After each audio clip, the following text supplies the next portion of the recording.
تازہ ترین ویڈیوز کے لیے چینل کو سبسکرائب کر کے بیل آئیکن اور آل نوٹیفیکیشن پر کلک کریں تاکہ آپ کو ملے ہر اپڈیٹ سب سے پہلے۔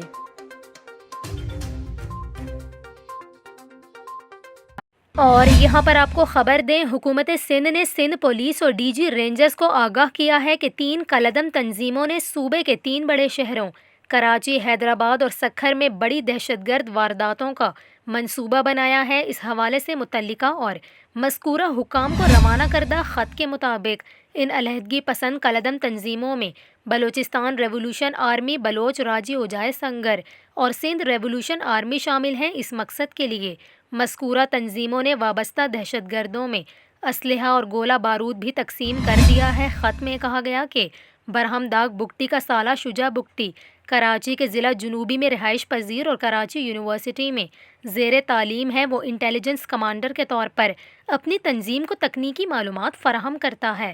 وہ جامعہ کراچی کے طلباء کو اپنے قلعدم تنظیم میں شامل اور سکھر میں دہشت گرد کارروائیوں کا منصوبہ رکھتا ہے، جس کے لیے اہداف مقرر کر لیے گئے ہیں۔ اس کے علاوہ خیرپور بیرس کا زاہد چانڈیو جو BRA سے تعلق رکھتا ہے، اسے قانون نافذ کرنے والے دفاتر اور سرکاری عمارتوں کو نشانہ بنانے کی ذمہ داری سونپی گئی ہے۔ تمام قانون نافذ کرنے والے اداروں اور انسداد دہشت گردی کے لیے آپس میں مربوط اور تعاون کے لیے کہا گیا ہے۔